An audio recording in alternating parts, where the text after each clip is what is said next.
2024 Copa আমেরিকার শুরু হতে বাকি আছে এক মাসের মতো সময়। টুর্নামেন্টের এমন সময় এসে ধাক্কা খেল ব্রাজিল। গোলরক্ষক এডারসন চোটে পড়ে ছিটকে গেছেন টুর্নামেন্ট থেকে। ব্রাজিল ফুটবল ফেডারেশন সিবিএফ 19 মে রাতে এডারসনের ছিটকে যাওয়ার কথা নিশ্চিত করেছে।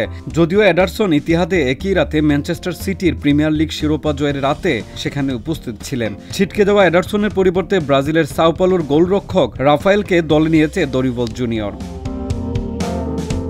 গোলরক্ষক পরিবর্তনই নয়, ব্রাজিল আরও 3 খেলোয়াড়কে কোপা আমেরিকার দলে নিয়েছে।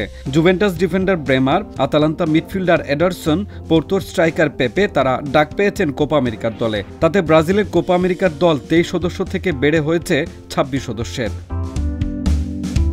টটেনহাম হটস্পার স্টেডিয়ামে গত 14 মে প্রিমিয়ার লিগে মুখোমুখি হয় ম্যানচেস্টার সিটি ও টটেনহাম ডিফেন্ডার ক্রিস্টিয়ান রোমেরোর সঙ্গে ধাক্কা খেলে চোখে ব্যথা পান এডারসন। তাতে করে গতরাতে প্রিমিয়ার লিগের শিরোপা নির্ধারণী দিনে খেলতে পারেননি এডারসন।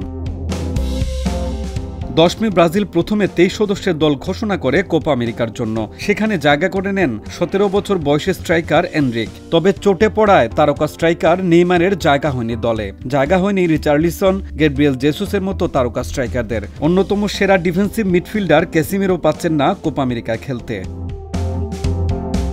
2021 সালে সবশেষ আয়োজিত কোপায় ব্রাজিল রানার্স আপ হয়েছিল আর্জেন্টিনার কাছে হেরে। মারাকানায় 3 বছর আগে ফাইনালে 1-0 গোলে হেরেছিল ব্রাজিল। সেলসাওরা এবার কোপা আমেরিকা মিশন শুরু করবে কোস্টারিকার বিপক্ষে। 25 জুন বাংলাদেশ সময় ভোর 6টায় ক্যালিফোর্নিয়ায় সোফি স্টেডিয়ামে হবে ব্রাজিল কোস্টারিকার ম্যাচ।